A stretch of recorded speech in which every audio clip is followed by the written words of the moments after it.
Everybody, welcome back to the Calibrate Tools and DIY channel. Glad you guys could make it tonight, and hope everything's going well for you. Well, guys, I was thinking, I was really thinking about something recently, and I said, okay, I got to talk about this on the next live because it really makes sense now. When you connect all the dots and you think about why things are the way they are in certain respects, in particular, the community that I'm living in, right? And I'm always going to bring things back to my community, right? Because that's my heart right there, and that's where I want to see change for the better, right? Because it's very much needed. So let's talk about it here.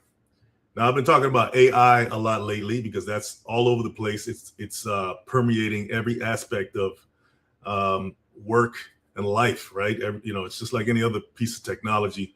Once it comes on the scene, it's pushed so much. But this, in the case of AI, it's not optional.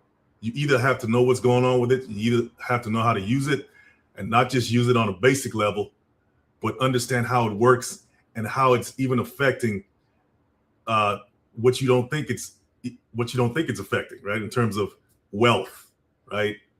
And poverty. And that's what I'm going to dive into right now. AI is more dangerous than you think. And that's the title of this live. But the trades, and I always got to tie it into the trades can protect you. And when I say you, I'm talking about certain communities, right? Certain communities that are at risk, that have always been at risk. And basically communities that have been the fodder for, other folks to come in and pillage, in other words, take the spoils and just leave it desolate, right? So let's figure out what we're trying to get at here.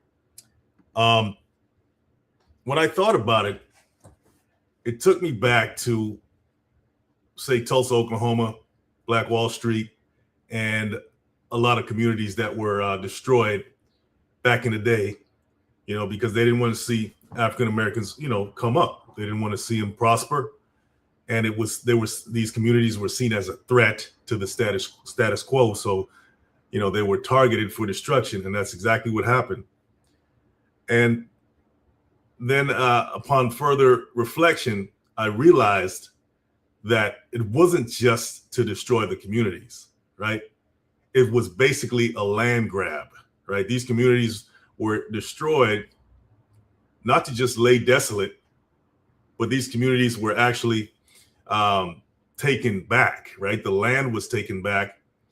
And when these communities were building themselves, right, they attained a certain level of value, a certain level of appreciation. Property values, I guess back then, I don't know what they were, but I'm sure they had some significant property values, attributed or attached to them, and because of how prosperous these communities were. But when they were destroyed, right, when they were ransacked and people were slaughtered and destroyed, guess what happened? That totally devalued these communities. It totally devalued the land. Think about it. So it wasn't just targeted for destruction. It was actually a business move, right, on the part of the perpetrators to go back in and grab that land again at cheap prices because it's so devalued now, build it up again, right? Build their own communities up. I'm talking about the perpetrators who came in and did it. And they can do whatever they want with it. They can sell it. And, so it's just capitalism 101, right? Buy low. In the case they didn't buy anything, they stole it, right? And then sell high or build value on it so they can do whatever they want. And when I finally figured out that other dimension of what happened, right? That other dimension of history, that everything started to click for me, and even until today, right? So let's fast forward to the 80s when drugs, right, hit the African American communities and other communities, and pretty much destroyed these communities, right? That again broke up the family structure. Okay. And, people lost their jobs. men. The men lost their jobs, and the women, they got put on public assistance. So that further devalued these areas. Okay. And now it's like, okay, it's another land grab. Now you got the gentrifiers coming in, building it up again according to their own standards, and living like it's happily ever after. But it was all a strategic plan to destroy these communities all throughout American history. You guys get what I'm saying? So what does AI have to do with this? I'm going to get into that. But let's further dive into what I just talked about just now, what I mentioned. Okay. Hope you guys got the gist of where I'm going with this.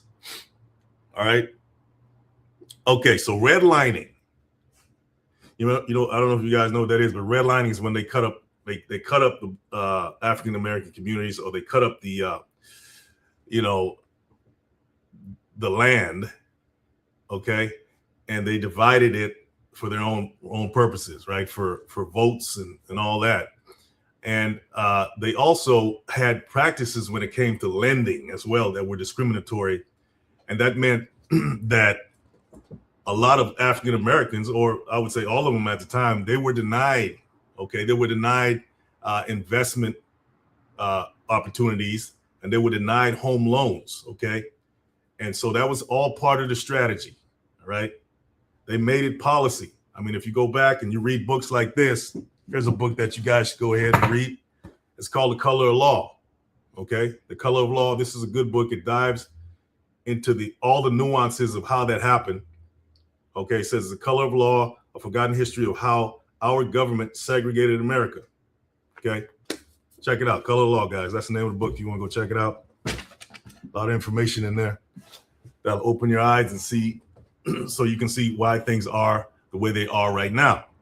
Okay. So the result of that was just poverty. And like I always mention, underfunded schools, the property values went down, which was it's just almost like a stock, right? Like when stock goes down, or some kind of asset or commodity, if the value goes down on the market, it's just a buying opportunity, right? If you got the money, that's the time to scoop it up when the prices are all the way down there, right? That's when you scoop it all up. And that was basically the same principle of what they did to the African American community in America, right? So if you drive throughout the African American community and you go into some of the industrial areas, and I don't even think that it's much of an African American community in where I am in Los Angeles, to be honest with you. They're all scattered around. But in the industrial areas, you have warehouses full of businesses that are not Black owned, right? And that's because it's cheaper. It's cheaper to rent a warehouse or whatever structure that you need for your business in these lower valued communities. And that's what, it's an opportunity, right? It's all about capitalism. So it's not just about, when you look at the tentacles of how all of this works, you see who's benefiting and who's not.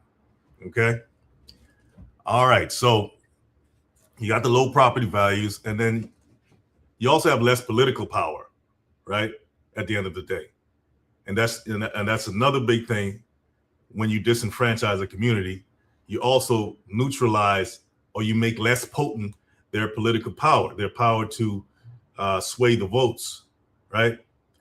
And so it's a multi-pronged attack. It's a multi-pronged attack on certain communities to keep them impotent as far as, building wealth, having political power, and all of that, right? Circulating the dollar within their communities. So that, when you think about the plan to neutralize these communities, it's very nefarious, right? It's very nefarious. Other factors include deindustrialization. It says when factory jobs left, they disproportionately devastated working class communities of color, over policing that created criminal records, limiting economic mobility. Environmental racism, where polluting facilities were more often sited near low income or minority communities. Yeah. Like where I am in Southern California, they had to change the emissions requirements when it comes to trucking, for example, and that's a whole other story. But if you notice, the refineries that are down here, the communities that are close to them are lower income communities. I'm not saying all of them are lower income, but lower middle class to lower income communities. And it's always been that. It's always been that way. You're not going to find Beverly. There's not a refinery near Beverly Hills or some of the more affluent areas in Southern California. And I'm sure that reflects on wherever you live, right? So what does AI have to do with all this? Now, this is the part that's very interesting right here. It says AI could make it worse, this situation. Let's talk about it. It says the core problem with AI is that it learns. Okay, AI is just, it's not created in a vacuum. AI is just the accumulation of all the data that's been floating around there on the internet, and it's just a better way, faster way of organizing that data, organizing that information, and distributing it to you. So it learns from all the historical data that exists, and that data reflects all of those past injustices, okay, that have happened, right? So it's learning from the history of the United States, right? It's learning how to, yeah, you can say it's maybe less biased in certain ways because it spits out information that's neutral, and that's what happened. But if you ask AI to build a certain model of something, whatever that is, it's going to pull from the data that it learned on how to build that, right? And a lot of that throughout American history, a lot of things were built with, like I said, the redlining, discriminatory practices. That was baked into how this place was built. So guess what? AI is going to reflect that. Okay. So let's talk about lending and housing. It says algorithmic lending tools can replicate redlining. Did you guys hear that? It'll just replicate what it learned. It's almost like a child that just learns from a parent, how to be a certain way. That's pretty much what AI is. It has no moral compass. It's not a person. It learns from what it was taught pretty much. So it says it can replicate redlining by using proxies like zip codes, social networks, or spending patterns to correlate with race without explicitly using race. The discrimination becomes harder to see and challenge. Guys, that is very dangerous, because now you don't have, you have a boogeyman out there, right? But you can't pinpoint who it is, because now it's baked into the AI system. It's baked into the algorithm, the way they're putting it. And so you're gonna now you have to blame an algorithm. Are you gonna take an algorithm to court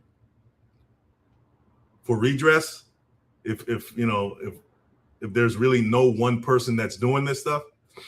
That's going to be pretty hard. And I think the powers that be understand this negative potential of AI and how it can actually keep them in power without them having to take the blame or have fingers pointed at them. So that's one of the big dangers of AI in the lending and housing space. Hiring.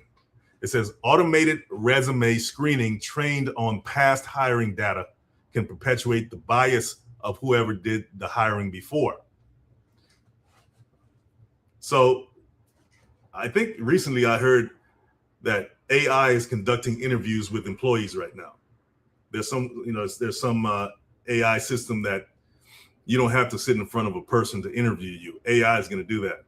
Maybe it's going to be like a screen with some AI generated person asking you questions and deciding if they want to hire you for that job or not. Well, like it said here, AI is going to the screening process is going to be based on past hiring data. And now that past hiring data was full of bias, guess what? You can't blame that person on the screen, because it's not real. That's AI, right? That's not a real person. You can't take them to court, or maybe, so guys, you see where I'm going with this. The legal ramifications behind this is going to be astounding, right? Because now AI essentially has created a smokescreen to hide behind when you conduct all these nefarious practices. If you want to hurt someone, if you don't want to give someone an opportunity, put an AI generated image or an AI generated system that they have to go through to, and they won't even know who you are or who your name is. They would just be blaming a nebulous system, a nebulous boogeyman. But we know who the boogeyman is. So what I'm saying here, guys, is that AI is not a neutral. As much as we want to think it is, it's not. It's full of all the biases and prejudices of society. Okay. And it'll reflect that in ways that you may not even understand today. So we think, oh yeah, AI is making things a lot easier and all that. But once again, it doesn't have a moral compass. It can't say, oh, don't teach me that way because that's not the right way. Teach me this way. That's not happening. Criminal justice. It says predictive policing tools direct more police to already over-policed neighborhoods, generating more arrests there, which then confirms the algorithm's predictions. A feedback loop. So it's a vicious cycle that AI can produce in lower income neighborhoods that's already plagued by these problems. Okay, it's saying that it'll, instead of one cop or two cops, it's going to send, well, they're doing that already. It'll send 20 cops for somebody shoplifting or jaywalking, and that increases the chances of that person losing their life, right, behind police gunfire because of AI.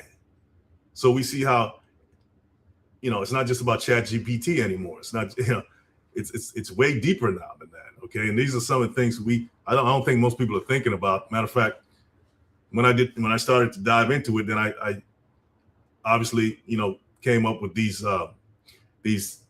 elements of AI that are very, very dangerous. Okay, wealth and opportunity gaps. AI is accelerating productivity gains. We know this already, that flow mostly to capital owners, while automating away the kinds of entry-level and service jobs that have historically been pathways into the middle class for disadvantaged communities. Right? So if you work in an office, you're in an administrative role and some kind of corporate role or mid-level corporate role, managerial role, you're in the crosshairs of AI right now. Okay. You should be, I don't want to say afraid, but you should be very, very alert, right? And start making moves that will help you to get out of the crosshairs, because they're coming for you. And they've came for a lot of people already. And I think in another live I did not too long ago, I was talking about Home Depot laid off a bunch of their workers. And when you first hear that, all say, okay, maybe a lot of the people that are working in the warehouses, they got laid off. No, it wasn't the warehouse workers. It was corporate workers. Okay. And I forget what the excuse was. It was all about, okay, we're trying to make our customer experience a lot better. Whatever that meant. Okay. But we all know what it was. It was, they're making way, right, to replace human beings in the corporate world, the knowledge sector, right, the typing on your keyboard sector. We're going to make those obsolete because, hey, man, it's much cheaper, right? Healthcare. AI diagnostic tools have shown worse accuracy for darker skin tones and underrepresented groups, partly because training data skewed toward majority populations. Guys, this is already an issue. Darker skin tones already get, they get discriminated against in the healthcare system, in the world of medicine. A lot of the medical tests are already biased, or they're not even built for darker pigmented individuals. So that bias is already baked into that system. So the diagnostic tools, the AI diagnostic tools, are simply going to reflect this bias even more now, right? Because it'll probably be some AI person pricking your finger, or AI robot pricking your finger, or something like that, or some AI robot telling you to, hey, put, in an optometry center, telling you to sit behind the optometry devices to test your eyes or whatever it is, right? And once again, these tools already, all they're doing is reflecting the data that's been fed to them for decades, hundreds of years, about darker skin tone people. Okay, so that's another danger. All right, so that's pretty much the basic aspects of society being permeated, inundated with AI, but it's almost like a virus because it's not working for you. It's working against you in a certain sense, right? And I'm not knocking AI. AI is great when it comes to certain things. But what I'm talking about here is the deeper ramifications of an unguided, immoral, right? AI or artificial intelligence system that you're dealing with here, okay? It's not just some innocent thing. It's actually hurting you, hurting communities in ways that we are not even thinking about. All right, so it says AI doesn't create bias from nothing. It industrializes and scales bias. That's a deep statement right there, right? It industrializes and scales existing bias. It makes it faster, cheaper, and more opaque. When a human loan officer discriminates against you, you can potentially confront them. But when an algorithm does it, it's much harder to identify, prove, or fight. That's basically what I was saying earlier. There are researchers and advocates working on algorithms, algorithmic fairness, but so far the tools for accountability haven't kept pace with the speed of deployment. That gap is where the real danger lies. So apparently you have people working on this problem to weed out or perhaps prevent this algorithmic bias from occurring, but there's not enough of them working on it, right? And the ones that are working on it, if they themselves are biased, I mean, what standards are they working by other than, treat your neighbor like you want to be treated, right? I mean, so I think this is going to be a persistent problem. AI makes it a lot better for some things, but it's going to make it a lot worse for other things. And I guess that's how it is with any kind of tech. But I think the difference with this kind of tech, right? It's not just, okay, now the car exists. We don't need horses anymore. So, if you can't afford a car, then, you're out of gas, pun intended. I guess back then that would have been more of a class issue, right? More than a wealth issue, because you had people of all ethnicities or races that live in poverty, and everybody can't buy a car no matter who you are. But the difference now in 2026 with AI, it's much more insidious than just a class issue, right? And it's going to be harder, like I said before, and like it points out, it's going to be much harder to find the culprit. Even though the culprit is staring at you and you know who it is, you can't put your finger on it, and that's going to be the problem right there. Okay, and once again, that comes from not the AI itself. AI is just a reflection of human failings, right? A lack of character in the human race, lack of integrity there. So that's what we're dealing with here. All right, so how is teaching the trades, guys? I got to tie it into what I do on this channel. How does teaching the trades help? I didn't say completely fix the problem, but how does it help to fix the problem? Okay, these are questions that I want you to ask yourself when I talk about the trades and learning tools and all that. Okay, guys. And by the way, I'm coming out with a basic tool course for anybody that wants to learn how to use power tools and stuff like that. I think it's much needed. I heard a lady talking the other day about, I think she was a teacher or something like that, about how the kids or the young men didn't even know what a screw was or a screwdriver was. And that, that's sad. But that's where I come in right here. So when I come out with that, guys, which is, I would say in the next couple of months, it'll be finalized. Go ahead and grab it. It's for anybody. I go in depth. and pretty much packaged a lot of the materials that I already put out and added a little bit of flair to it. Okay. And make it easier for you guys to get more handy. And that's what I'm about. Because at the end of the day, it's about building your own communities once again. All right. So how does the trades help to combat this problem with AI, this insidious aspect of AI, right? Notice I didn't say all AI was bad, but there's a part of it that is, because it reflects human beings, right? It reflects the data that human beings have put into the algorithm based on their own biases. Okay. The trades, they create wealth that's harder to algorithmically discriminate against. What does that mean? A licensed electrician or a plumber running their own business gets paid based on work completed. There's less room for a biased algorithm to filter them out compared to someone applying for a corporate job through an automated resume screener. The work is tangible, local, and credentialed. It's harder to exclude. Okay.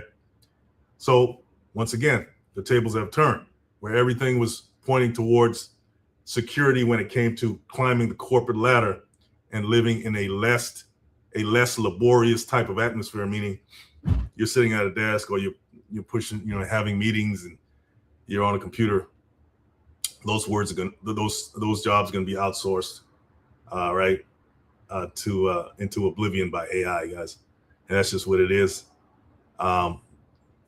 Further down on the ladder, when it comes to labor and more labor intensive jobs, or jobs that require more physical work, jobs that require more dexterity, where a robot can't get up under something or can't troubleshoot as good as a human being, those jobs are going to last a little longer, right? I think a lot longer, unless our infrastructure changes, when that's not going to happen anytime soon, even though they're probably working on it. The whole infrastructure has to change. The way they build houses, where a robot can get in, unless they build an android type of individual. That's probably what they're doing next.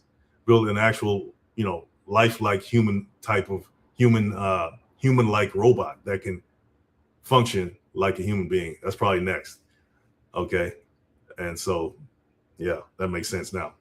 But as of now, the more laborious types of jobs are safer. Okay. So home ownership and property, let's tackle that one. Tradespeople can build, renovate, and maintain their own homes at a fraction of the cost. Given that home ownership is the primary way most American families build generational wealth, and Black home ownership has been systemically suppressed, the ability to build or significantly improve your own property is genuinely wealth building in a direct way. All right, guys. What is that saying? It's what I preach all day long on this channel, guys. Why do I teach you guys about tools mostly? Okay. Because I want the average person to be able to build, or at least have some knowledge of using basic tools to build in time of need, right? To go out there and build their own communities at some point, or maybe just go in their backyard and build their own ADU, right? Or whatever they need to build. Okay. It all starts with how to use tools, your proficiency in how to use tools. Okay. That's what it's about, guys. So when it comes to home ownership, which is the primary way, like I said, like I just stated, that most American families build generational wealth, we need to be some home builders. We need to be some builders, period. Okay. That's it in a nutshell. Right. And let's just say the system falls, right? And the dollar crashes like it has been lately, right? Well, you have a structure to go back to. You've built your own communities. You fortified your own communities, right? You're growing your own food. You're cultivating your own land. And land is another big part, because we can talk about home ownership and building all day, but you got to have land, okay? So that's another, I'm going to tackle that in a minute. Okay, so knowing a trade, guys, is going to help you in this area right here, right? Having some handy skills, right? Knowing how to build, learning these basic skills that everybody should learn. I mean, let's face it, some countries there, and we know who some of these countries are, they require their young people to go into the military, mandatory, for a few years and then go live their life. This is required by all their citizens. Why not require, right, our young people to learn to trade, learn to build? Well, we know why, because that goes against the powers that be, for lack of a better word. Okay, they don't want you to build. That's why they took shop class out of school, right? The last thing they want is another Black Wall Street to happen or something like that. Okay, where they have. So why not neutralize it from the start and not teach the kids that anyway, right? So it's not up to this system to teach us how to build. They don't, you know, they got shop classes in certain areas, but at the end of the day, this is a lost art. I think that the average young person, say maybe back in the 1800s or early 1900s, the average young man, right? They had to know how to build to survive. I mean, even if you think about the pilgrims that came over here, right? Did the Native Americans build their community? Somebody had to build. You had to have a trades, a class of that society that were tradespeople and knew how to build stuff. It was required, right? And it was probably, hey, it doesn't matter if you were a doctor or a lawyer or something. You have to know how to get out there and build stuff, right, to support your community. So that's why we need to bring back these skills into our own communities. And that's why I'm here. So guys, if you appreciate this, go ahead and hit that. Go ahead and subscribe to the channel, okay? Because that's what I'm all about. Go ahead and share it and subscribe to the channel. This is my mission right here, okay?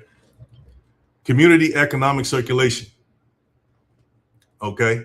When African-American Black tradespeople serve Black communities, money circulates within the community rather than leaving it. I talked about this many times. You can apply this to any community, right? But if you stifle this circulation process of money, then that community is just going to die. Money is the lifeblood of any community, right? It's not the worship of money, but the exchange of goods and services. And the medium of exchange in today's world is currency, is money, right? So if that's the medium of exchange and it's not circulating in the body of that community like it should, that community will eventually die. Just like if my blood's not circulating correctly, guess what? I'm not going to last too long. So that's pretty much what happened to our communities. And it wasn't just all our fault. We were attacked by a virus, okay, that came in and messed up our money circulation and destroyed what we had going on. So, okay, so this circulation process, they call it the multiplier effect. A dollar spent with a local business tends to stay local longer. Historically, communities like Greenwood and Tulsa, Black Wall Street, like I mentioned, like I'll keep mentioning, but it's many others. Wilmington, North Carolina, you know, Rosewood, where was that? Florida. Even here, they had a place in California called Allentown. Yeah, I met some elderly ladies maybe a couple years back, and they lived in a town up north, Northern California. It wasn't Allentown. I don't think it was. But that town was founded by African Americans. So there's so much history out there that's deliberately ignored, deliberately not put in the curriculum of schools. That is sickening, right? It's so sickening. But it's our responsibility to stay on top of this information and keep passing it down. That's our responsibility. And I would be remiss in my duties having a quote unquote platform to not talk about these things and not educate, not just about tools, but about history. It all ties in together. Where are we going here? I mean, you can't sit up there and say the United States at this particular moment is in the best times it can be with all that's going on right now, right? If you sit up here and say that, I don't know, maybe and actually believe that, then I can't help you on that. So AI will not easily automate the trades. Okay, so that's where you should be what you should be looking. Not only that, guys, I don't want to just gloss over the fact that you should be learning about AI anyway, right? And its potential. This is the potential of AI I'm talking about on this live. It's one of the more negative aspects of it and how it's affecting maybe your community or society in general. But it's, like I said, it's neutral. You can use it, and I'll get to that in a minute. You can use it for a lot of good things to help even reverse or help to neutralize the negative aspects of it. Okay, so this is not a bash AI thing. This is simply looking at its potential. It can go either way, and it's going either way. All right, so as we talked about earlier, plumbing, electrical, and other skilled trades are among the hardest jobs to automate. That's, while AI displaces knowledge workers and routine jobs, tradespeople are relatively protected. Teaching these skills now is essentially future-proofing against the wave, the tsunami, guys, of AI-driven job displacement that will hit other sectors hard. And it's been hitting other sectors hard. So, yeah, tsunami, all right, is a very apt term to use because it's like a big wave and it's going to come sweep away anything that's not anchored, right? And so at this particular moment, with this tsunami of AI building out there on the horizon, being anchored in a skilled trade, right? That's not going to be that's not as susceptible to AI, to that tsunami is really a good thing. So if you're into that, be thankful, okay? Because that's going to help you survive into the future. But once again, I want to reiterate that you should also be learning about AI. So I'm also a proponent of learning tech, right? Learning how AI works, learning as much about it as you can to maybe at some point you can write the algorithms. You can affect these things. We have to have a class of individuals on that end of the spectrum as well, right? So we can at least control our destiny to some degree, because we see that this powerful tool that we call AI, and even before AI was the internet, right? That's the powerful tool, right? It's a tool, and it depends on whose hands that it's in. So do you want it to be in someone else's hands, or do you want to have a hand in it yourself? So I'm all about that as well. Okay. But this channel is about the trades. Maybe I'll create another AI channel and we can talk all about that. So it says, while AI displaces knowledge workers and routine jobs, tradespeople are relatively protected. Teaching these skills now is essentially future-proofing against the wave of AI-driven job displacement that will hit other sectors hard. All right. Contracting and business ownership. Licensed contractors can bid on government and commercial projects. Minority businesses or minority business set-asides and contracting programs exist specifically to direct some of that work to underrepresented communities. A skilled tradesperson with a license and a business has access to those opportunities. So yeah, if you are a minority contractor, and I guess relatively speaking, you want to use that term minority. But if you are a minority contractor, you have access to these rooms, right? And these spaces where you have access to these programs that you can direct some of the funds, right? Or work into your own community. But if there are no minority contractors, then you're not in the room. You're not going to get these. It's the same old story. If you're not in the room, guys, okay, then you're not going to have access to these programs that can help you and your community, right? So when I talk about the trades, I don't want you guys just to think one-dimensionally that you are simply a trades person. No, I want you to think multi-layered, right? Become a business owner, right? If you have a job in the trades, understand how that structure works so you can rise in the ranks and maybe one day form your own business or something like that, or get to a point in the ranks where you can hire your own folks. If you see an imbalance there, right, and who they're hiring, you can affect the hiring practices there. So that's very important as well. So you need individuals in all levels, on all levels, okay, when it comes to this building thing. So whatever skill you have, trust me, it can be used. All right. All right. Says a lot of economic mobility today runs through 4-year college degrees, which come with debt and still leave graduates vulnerable to algorithmic hiring bias. So, and that's another thing I was thinking about the other day. It's like you go to school, you get all these degrees, you might even get a PhD. Get out, and you may find a job, you may not. But even if you find a job, or you're, in that search to find one, you're dealing with algorithmic hiring bias, right? And I just pointed out the AI interviewing process. You may not, you got your PhD or you got your master's or your bachelor's, and you're just ready to just conquer the world. And then you go into today, you might just go into a building where they tell you to come, and you're sitting in front of a screen with an AI bot interviewing you. And I just, like I said earlier, that AI bot is, number one, noticing, are you, noticing your race or whatever.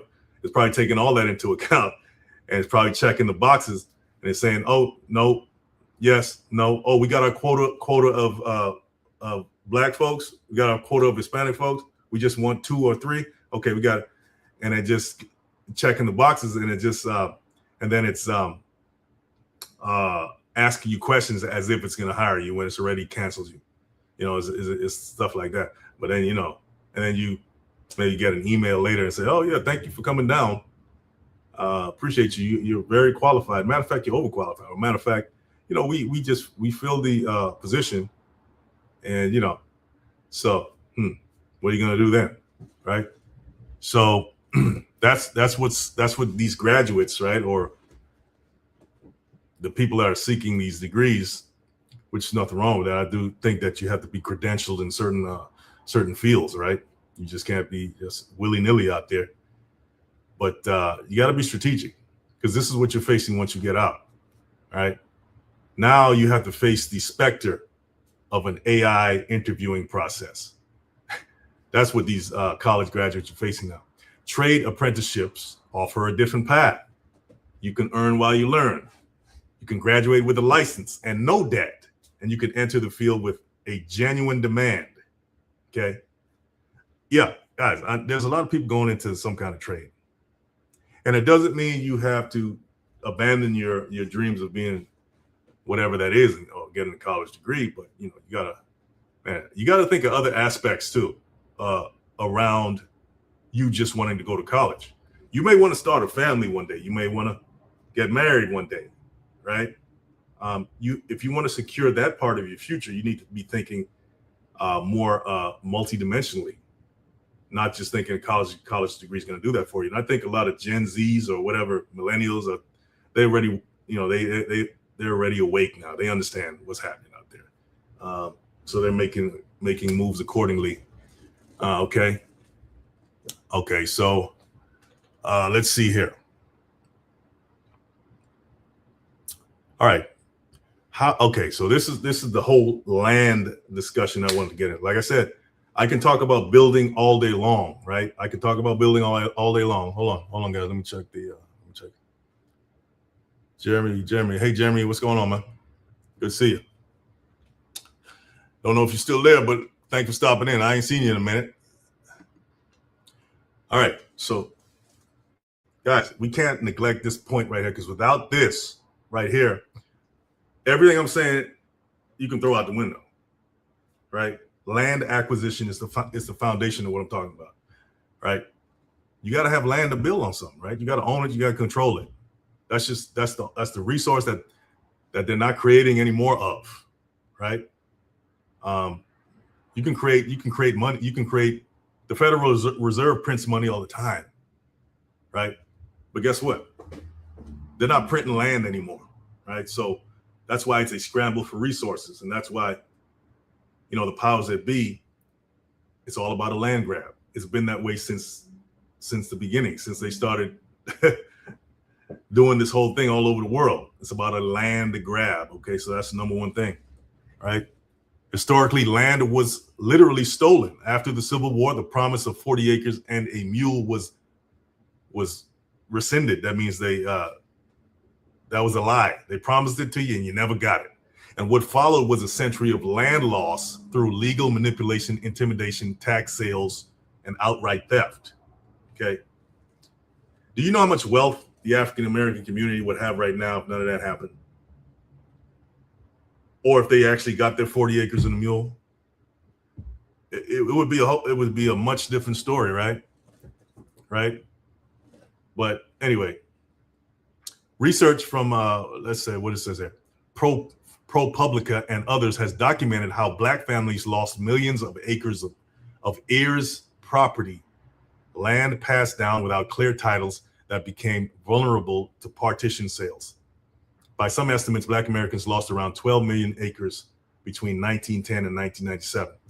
Okay, this matters because this land is the foundation of generational wealth. It is the foundation. Okay, you can build on it, you can rent it, you can farm it, you can simply hold it as it appreciates. It's also a base for political power. Communities with property have more standing and stability. Okay, it's a prerequisite for development. You cannot build housing, businesses, or community institutions without it. And it is a hedge against displacement.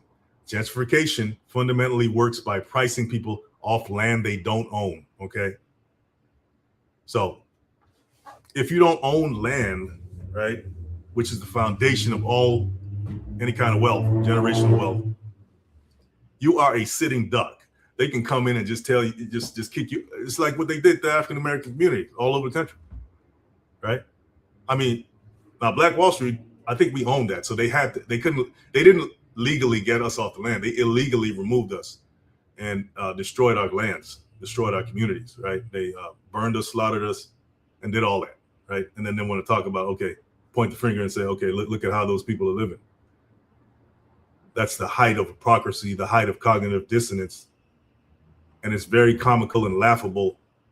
I mean, you shouldn't laugh at it. It's not funny, but it's ridiculous. You know, the mind games they play on themselves to justify what happened. Okay. So it's a hedge against displacement. So if you own your land, but it's, once again, it comes down to, okay, you can own it, right? But you got to be able to defend it. That's why they have armies. They have standing armies, right, in developed nations. And even some underdeveloped nations, they have some kind of militia or something that's going to protect, supposed to protect, I should say. And that's what African Americans did not have, because they joined the larger military, right? Later on down the line, they joined the larger military, and they didn't even want them in there. I can tell you a personal story about that. But yeah, that's what happened. That's the core, the crux of what I'm getting at. The ultimate resource is land, right? And knowing how to maintain that land, knowing how to keep that land. Now that's in a physical sense. But there's, I'm not a religious person, by the way, but if you read the scriptures, the books, the Bible, or any scripture, right? It could be any book, and it talks about the land of your fathers and all that stuff. That's also a metaphor for the land here, right? This is the real land right here, because you got to be able to cultivate this, grow the right food, grow the right crops up here, to be able to feed your other people, right? So their land can develop. But that's I'm going to go off into that tangent there. Okay, how acquiring land helps fix some of these problems. It says when a community owns the land under its feet, outside economic forces have much less power over it. Developers can't gentrify what the community already owns. Algorithms, this AI algorithm, can't redline. Remember we talked about redlining, discriminatory lending practices? Algorithms can't redline a neighborhood where residents hold the deeds. It shifts the community from being subject to economic forces to being a participant in shaping them, right? It's all about power. Land is power, okay? That's why, you can go to some of these neighborhoods and you'll see this person. Okay, they don't look like they even have a job, but they seem content. And you talk to them and you find, oh yeah, I'm living. My mama passed away, and she left us the house, so so they don't have to worry about paying rent because the house probably paid off. That's the power. Even a person that's shiftless and unproductive can have some kind of contentment in knowing the fact that mama or daddy passed away and left them the house, right? Unfortunately, a lot of us, we end up doing those reverse mortgages, or we end up selling the house because we want the money. But that's a whole other degenerate mindset that has to be overcome in the community as well.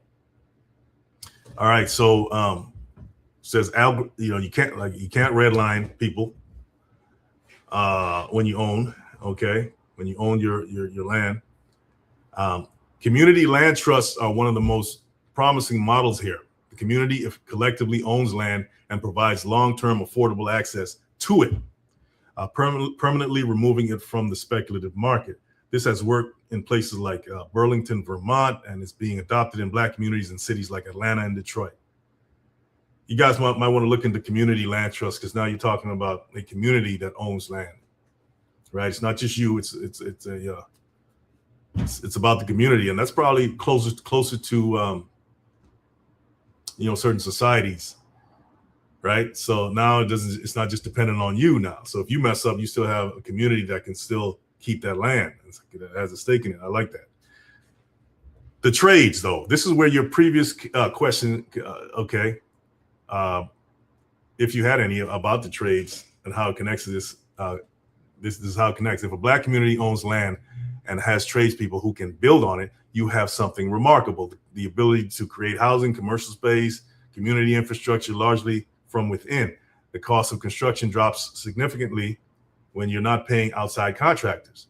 And that's one of the reasons I push what I push, guys, because, I heard someone talking yesterday. I was on a forum online, and I was talking about the trades and how important it is to the community.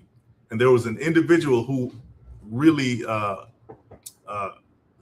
against what I was talking about. It's like, oh, we don't need to be laborers. We need to be, get into tech, and, we're not going to be laborers anymore and all this. I'm like, that's one of the most asinine perspectives to have about the trades, right?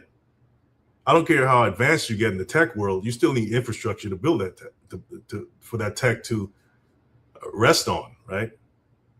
For that tech to be built on, you need infrastructure, you need tradespeople. You need tradespeople to build the communities, right? And support them and maintain them. So, sometimes people just talk to talk and they don't really understand. I understand her point, but it's very one-sided. You will never get rid of basic infrastructure. Everything has a base, a base to it, and the trades are the base. I don't care what you build on top of it, okay? And you take that away, and nothing happens. All right. So when you're able to build your own community by yourself, right, and not depend on outsiders to do it for you, then you're more secure, you're more self-sufficient. What if those outsiders say, oh, we don't like them, we're not working on your property, right? Or the outsiders say, okay, we have a better opportunity over there, or whatever excuse they give you. What are you going to do? Just not be able to do anything? That's total weakness right there, especially as men. You're supposed to be able to build your own stuff, period. I mean, anyway. So, okay, so this is where AI can help, guys. Let's talk about it. AI, if used intentionally, can be a tool for community rather than against it, right? So this is the good side of AI when it comes to this whole topic here. It says it can identify acquisition opportunities. AI can analyze public property records, tax delinquency data, and land registries to identify undervalued or at-risk parcels of land before the speculators come in and get them, before the vultures come in and get them. This kind of data analysis used to require expensive consultants. So the expensive consultants can kiss their, goodbye because now you have AI that can just do it. AI makes it more accessible to this information. So the expensive consultants have to come up with another job or another name or something. And so that's the good thing about it, right? If you want to know what's available out there as far as land, AI can help you get this information much quicker without spending all that money on a consultant or whoever, some company that, AI can help you that. The thing about, okay, that brings a question to mind is, are they now going to gatekeep AI information or put a paywall behind it? Which I'm pretty sure some people are doing that now, right?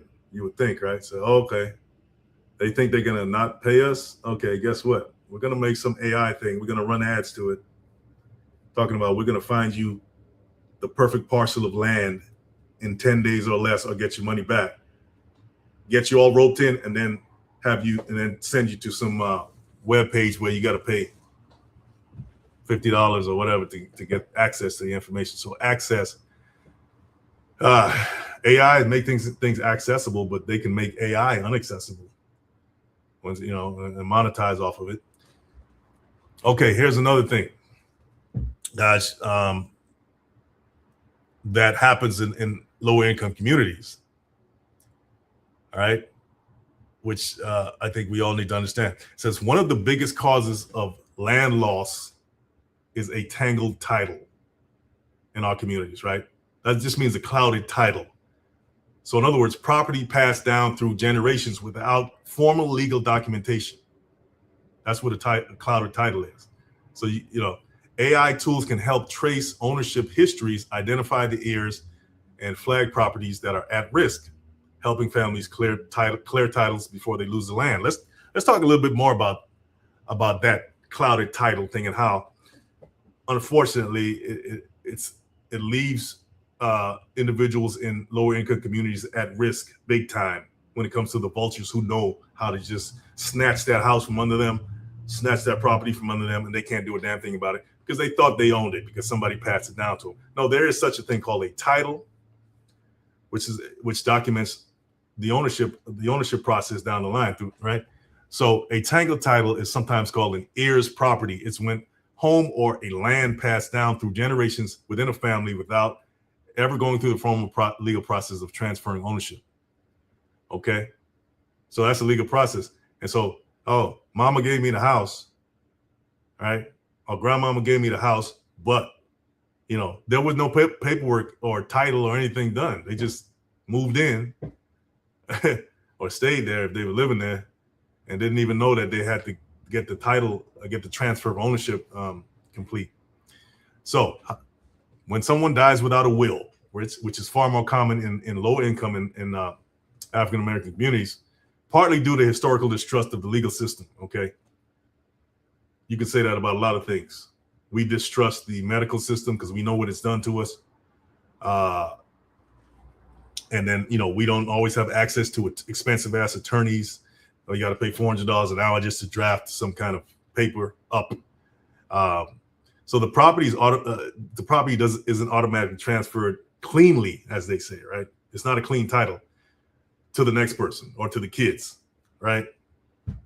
So instead, everybody inherits pieces of the property, what they call fractional shares of it. If those children also die without wills, their children inherit the property or pieces of the property. Over several generations, you can end up with dozens of family members, each owning a small stake in the property, many of whom may not even know it or may have lost touch with the family. Yeah, I kind of understand what they're talking about. I can relate in parts of my family that's going on. Okay, so that's how a clouded title happens. Right? People not knowing that there is a legal process behind the transference of property, transfers of ownership when it comes to property. Okay.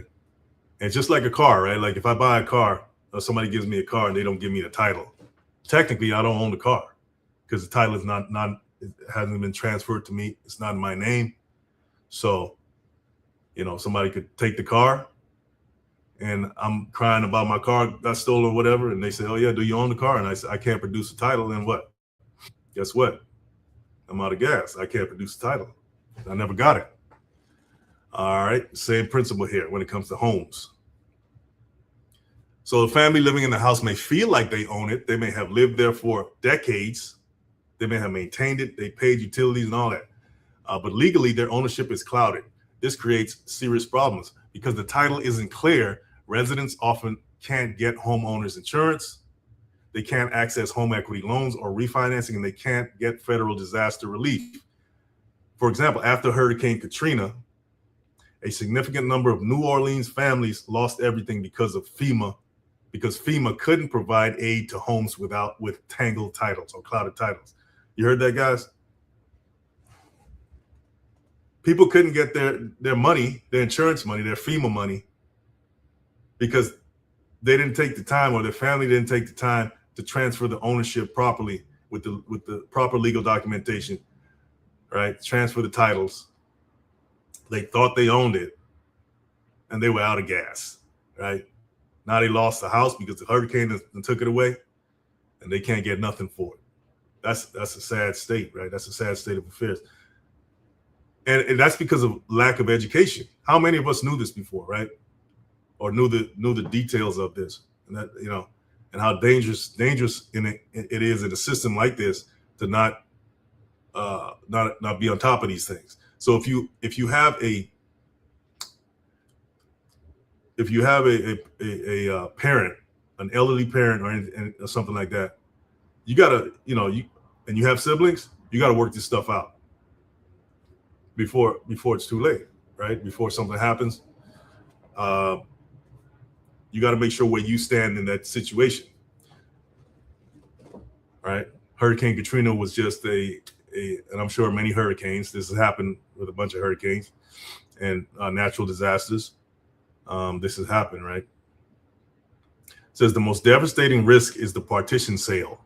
In most states, any one of those fractional heirs, meaning the people that own the family members that own a piece of the property, even a distant cousin who never lived in the house, can go to court and force a sale of the entire property.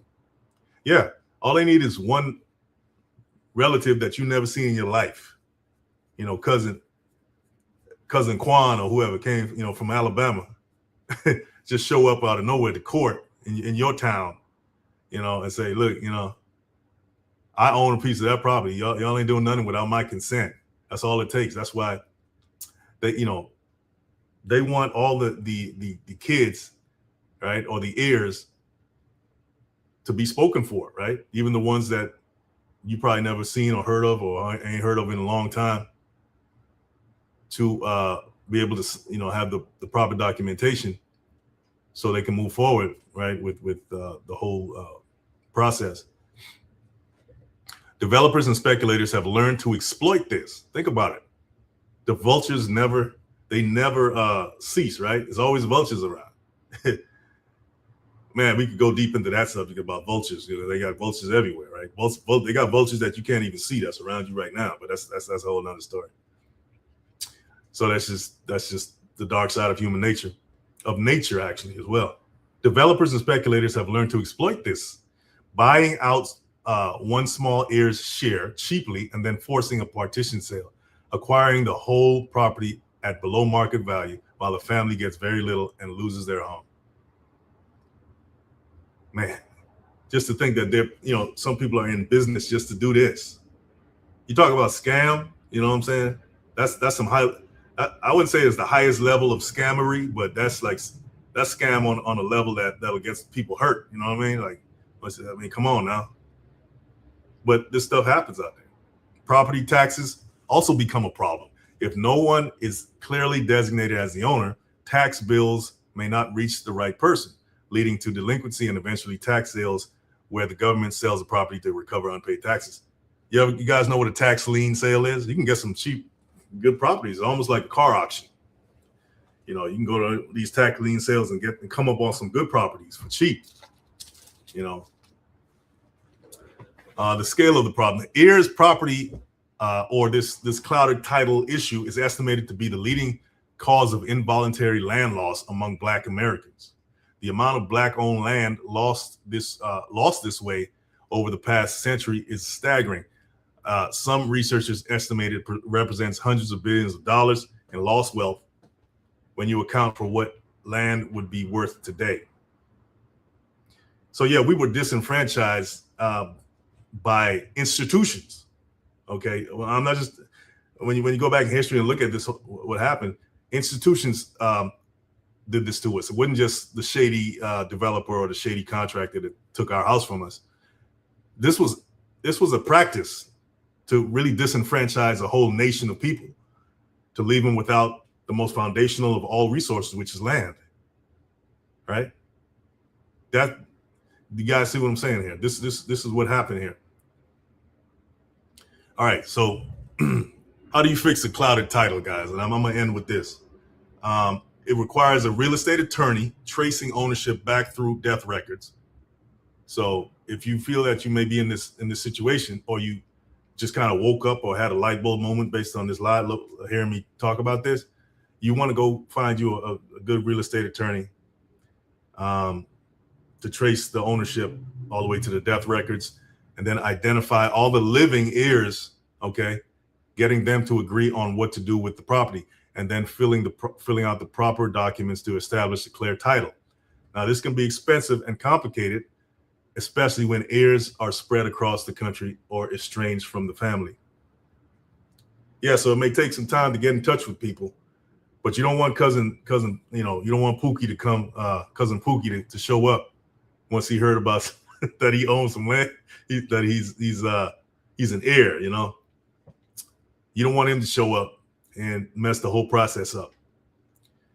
Some states have passed the Uniform Partition of Heirs Property Act, which makes it harder for speculators to force partition sales and gives families more protection and time to buy out outside parties. Yeah, that's one thing. That's one thing. And I don't have a problem. Look, if one of my siblings want to buy out some of the properties in my family, buy me out, I don't have a problem with it, because they're coming to me and saying, listen, they're not trying to get it up from under me. They're not trying to steal it from me. That's a whole different thing. But if they come to me like a business transaction, say, listen, I would offer, this, I would like to buy you out. Then at least I have the chance to say yay or nay, right? I have a chance to accept it or not, right? So no problem with that. Legal aid organizations in many cities help low-income families clear tangled titles for free or low cost. And this is one area where AI tools can search property records and trace ownership histories that can make the process a lot faster and cheaper. So this is one of the ways AI can help out in this situation. So I think it's great, right? It says the core tragedy of tangled titles or clouded titles is that it turns what should be a family's greatest asset, a home that's been in the family for generations, it turns it into a vulnerability that outside actors can exploit. Fixing it is one of the most concrete things that can be done to preserve and restore Black wealth, okay? And that's anybody's wealth, but it's in particular Black wealth, because this is the Black community is the most disenfranchised communities in America, and you can't deny that. Okay, so yes, I am concentrating on that community because that's where the problem is, that's where the illness is, and that's as a doctor, my goal is to diagnose it and go where you need the most healing. Okay, so learn a trade, understand land and titles and all this stuff. That's your biggest source of generational wealth is your land. And then you can build whatever you take ownership of that, and then you can build whatever you need to on it. So anyway, guys, that's the live. By the way, okay, let me see here. Appreciate you guys. Hope you learned something from this live. A lot of information I dropped on you tonight, but hope this is very important information, especially if you are an African American, if you are a Black person, you have to secure You have to secure your future, okay? Because nobody's going to do it for you. We see in today's atmosphere that, you know, even today, more so than any other time, they're showing you that you really have no friends out there, right? Okay, let's face it. Okay, you have to take responsibility for your own communities and do what you got to do. Build your communities up. Okay, learn a trade, learn how to use tools. Keep teach your kids how to use tools, because they're going to be the builders of the communities in the future, right? In the near future, by the way. Okay, you're gonna have to teach them about finances, financial literacy. You're gonna have to teach them about real estate, right? All these are, being a doctor, lawyer, and all that stuff. When you really think about it, those professions come secondary, in my opinion, to everything else, right? They are very much needed. Yes, okay, they are essential, but building a community first is even more important, right? From the ground up. That's the most important thing. Okay, so anyway, guys, appreciate you. Have a good one. I'll see you in the next one. Peace.